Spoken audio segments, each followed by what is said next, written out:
Hello दोस्तों, आपका अपना YouTube channel achiever point HRT में स्वागत है। मैं दिलीप कुमार, कॉमर्शियल इंस्पेक्टर।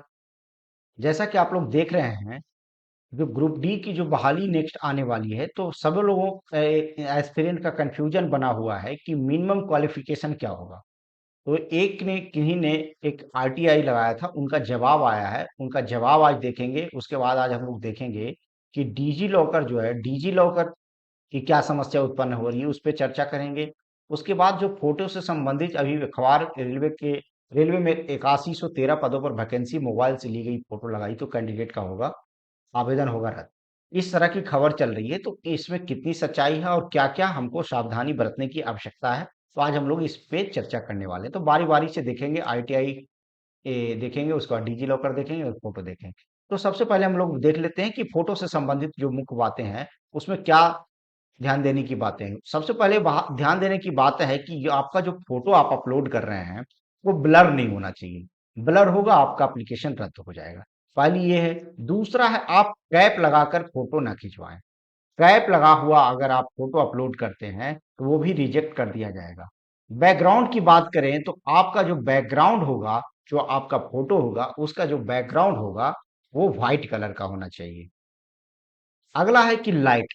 आप जो फोटो खींचते हैं तो कहीं कहीं देखते हैं आप कि एक किसी खास विशेष जगह पे आंख के पास या सर के पास एक लाइट का धब्बा आ जाता है। वो धब्बा नहीं होना चाहिए, जिसके कारण भी आपका एप्लीकेशन रद्द हो सकता है। चश्मा ना लगाएं। और यदि आप चश्मा लगा रहे हैं या लगाते हैं तो आपका आंख जो है साफ दिखना चाहिए। ये मुख्य रूप से बातें हैं फोटो से संबंधित। उसके बाद सिग्नेचर में भी आपकी समस्या हो सकती है। तो सिग्नेचर में क्या हो सकता है कि आप जो सिग्नेचर करते हैं वो हमेशा रनिंग स्टाइल में होना चाहिए। ये नहीं कि कैपिटल लिखे डी, उसके बाद यहाँ पे ये इस तरह से लिखेंगे दिलीप। नहीं, आपको रनिंग में ही लिखना है दिलीप। जो भी लिख रहे हैं आप रनिंग में ही साइन करेंगे। अगला है फॉर्म ओवरलैप। मतलब फॉर्म ओवरलैप नहीं, कहने का मतलब यहाँ क्वालिफिकेशन ओवरलैप होना चाहिए। आपका अगर डिग्री जो है ओवरलैप हो रहा, आईटीआई और जो ग्रेजुएशन का सर्टिफिकेट है दोनों ओवरलैप हो रहा, तो क्या समस्या हो सकती है वहां हम लोग देखेंगे डिजी लॉकर में। तो डिजी लॉकर में क्या समस्या होगी, तो इन बातों पर, हालांकि इसमें पूरा डिटेल दिया गया है कि क्या क्या है। बाकी आगे बातें पर नहीं चलेंगे, जो सावधानी बरतना है उस पे बातें चलेंगे। तो हम लोगों ने देख लिया कि ये बातों को सावधानी देखना है। उसके बाद आईटीआई की बात करें कि जो ग्रुप डी का एग्जाम होगा उसमें क्या आईटीआई अनिवार्य कर दिया गया है? नहीं। तो ये जो जवाब है, किन्हीं ने आरटीआई लगाया था, उसका जवाब जो है आपका 24 तारीख को आया है। 24/9 को ये जवाब आया है। उसमें ये पीडीएफ को इंक्लूड किया गया है। रेलवे बोर्ड का ये जो आदेश है 35/2019, 26/2 का ये आदेश है, इसको इंक्लूड कर दिया गया है और कहा यही क्वालिफिकेशन रहेगी जो भी आरटीआई लगाए हैं उनमें ये। तो इसको हम लोग डिटेल देख रहे हैं। उससे पहले मैं ये लेटर, ये और डिजी लॉकर दोनों का जो रेलवे बोर्ड का जो लेटर है रेलवे मंत्रालय का, मैं आपको टेलीग्राम अपने चैनल पर कर दूंगा। आप इसमें लिंक डिस्क्रिप्शन में दे दूंगा। आप टेलीग्राम चैनल से जुड़ जाइए और इसको आप अच्छे से पढ़िए। मैं मुख्य रूप से जो बातें हैं उसको पढ़ता हूँ। तो इसमें कहा गया है कि minimum educational qualification for recruitment from open market in level 1, यानी 1800 जीपी ग्रुप डी के जो बहाली होगी उसमें क्या होगा क्वालिफिकेशन। तो attention is invited to instruction issued vide letter, this ministry's letter circulated under RBE 148/2018 का एक लेटर जारी हुआ था जो 25/9/2018 को जारी हुआ। उसमें स्पेसिफाई किया गया था कि जो आपका मिनिमम एजुकेशनल क्वालिफिकेशन है डायरेक्ट रिक्रूटमेंट के लिए to the post of level 1, यानी कि 1 लेवल यानी ग्रुप डी के लिए, through all modes against direct recruitment quota in civil engineering, mechanical, electrical and SNT departments would be 10th pass plus national apprentice certificate NSC granted by NCVT और 10th pass plus ITI. तो यहां कहा गया था plus ITI, 10th के साथ साथ आपको आईटीआई होना चाहिए। लेकिन जब ये लेटर जारी हुआ था 25/9/2018 को, इस लेटर को रिव्यू किया गया। The matter has been reviewed, it has been decided by this ministry that minimum educational qualification for the forthcoming open market recruitment, आगे जो आने वाली जो बहाली होगी ओपन मार्केट के through in level 1 of pay matrix of 7 CTC in all departments would be will be same as that for recruitment notification wide centralise notification जो आया था ग्रुप डी का 02/2018 में, उसमें रखा गया था क्या, क्वालिफिकेशन 10th पास और आईटीआई।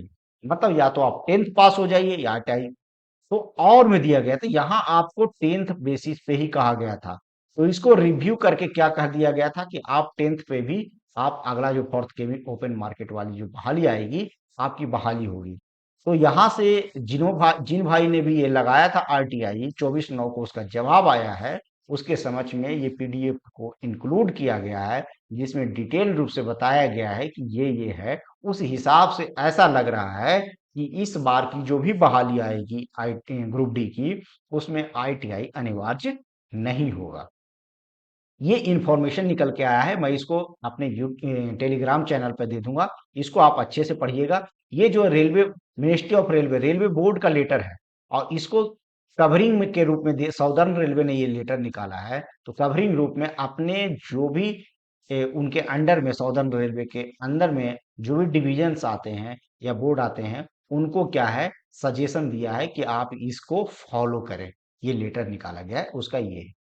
तो ये बातें थी। अब बात करेंगे कि डीजी लॉकर की। डीजी लॉकर की बात करें तो DG locker in recruitment by RRB and zonal railway. DG locker जो है रिक्रूटमेंट रेलवे बोर्ड का जो होगा, उसमें क्या है, तो ये आप डिटेल इसको जब पढ़ेंगे, आप जब इसको पीडीएफ डाउनलोड करके डिटेल पढ़ेंगे, तो इसमें ऐसा पता चलेगा आपको कि ये जो डीजी लॉकर लाया गया है, रेलवे रिक्रूटमेंट का जो टाइम ज्यादा हो रहा है, टाइम लाइन को कम समय में पूरा करने के लिए, ताकि ज्वाइनिंग लेवरेजिंग डिजिटल इंफ्रास्ट्रक्चर, मतलब डिजिटली के माध्यम से खटखट आपका डीवी हो जाए, आपको ज्वाइनिंग जो है इसी के माध्यम से आपको जल्दी से जल्द दे दिया जाएगा। और इसके लिए जो है आरआरबी बेंगलुरु को जो है क्या बनाया गया, नोडल एजेंसी बनाया गया है, nodal for integrating DigiLocker inter recruitment process.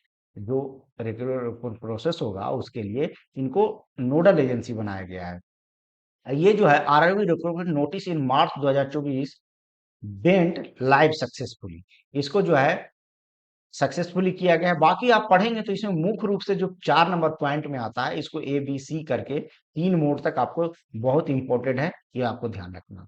तो कह रहा है कि it has been decided that chairman RRB and zonal railway shall ensure that, क्या इंश्योर किया है वो देखिए, कि all recruitment are integrated with DigiLocker in online application process. जितना भी आप आगे का जो रिक्रूटमेंट होगा वो डीजी लॉकर की सहायता से होगा। बी में कह रहा है कि Indian railway would issue appointment letter and travel concession to eligible qualified candidate on DigiLocker. तो रेलवे बोर्ड रिक्रूटमेंट बोर्ड जो है इशू करेगा अपॉइंटमेंट लेटर, अगर आप सक्सेसफुली आप पास कर जाते हैं, क्वालिफाइड कर जाते हैं, तो आपका जो अपॉइंटमेंट लेटर आएगा डीजी लॉकर के थ्रू आएगा। और जो कैंडिडेट ट्रेवल कंसेशन के लिए अप्लाई करते हैं, जो एलिजिबल हैं, उनको ट्रेवल कंसेशन भी आपको डीजी लॉकर के माध्यम से दिया जाएगा। नेक्स्ट जो है सी, जो है आपके लिए इंपॉर्टेंट है। पूरा वीडियो देखें हैं आप तो सी जरूर देख के जाइए, क्योंकि सी में ही बहुत कुछ बातें कही गई है। सी में कहा गया है कि document verification would be DG locker based. आपका जो डॉक्यूमेंट वेरिफिकेशन होगा वो डीजी लॉकर के बेस्ड पे होगा। And wherever physical document verified to be done, जहां आपका जो फिजिकल डॉक्यूमेंट है आप डीजी लॉकर में रखेंगे तो आपको वेरीफाई कर लिया जाएगा। It would be endorsed by a verifying officer that physical document not available in issue document in DigiLocker. अगर आपका फिजिकल जो डॉक्यूमेंट है डिजी लॉकर में उपलब्ध नहीं है, तो आपका वेरीफाइंग जो ऑफिसर होंगे आपको फिजिकली रूप से जाकर भी वेरिफिकेशन आप करवा सकते हैं। तो ये 100% अभी नहीं कहा गया है कि आपको डिजी लॉकर के माध्यम से ही होगा, क्योंकि ये जो देखिए ये लेटर इशू हुआ है 24/8 को हुआ, बहुत ज्यादा दिन नहीं हो, 1 महीना पहले का लेटर है। तो इस पे प्रोसेस चल रहा है, लेकिन 100% अभी डिजी लॉकर नहीं हुआ है। तो मैं सभी अभ्यर्थियों को वही कहूंगा, आप फॉर्म फिलअप पूरा करिए। डुअल जो सर्टिफिकेट है आपका एक ही सेशन में लड़ गया, तब भी आप फॉर्म फिलअप करिए और उसकी प्रिपरेशन करिए। जब हो जाएगा उस समय देखा जाएगा कि रेलवे इस पर क्या निर्देश लाती है, क्या इंस्ट्रक्शन इशू करती है, उसके हिसाब से फिर आगे कार्य होगा। तो ये आज का वीडियो है, इस बेस पर आप इसको पीडीएफ मैं टेलीग्राम चैनल पे डाल दूंगा, आप देख सकते हैं। Thanks for watching.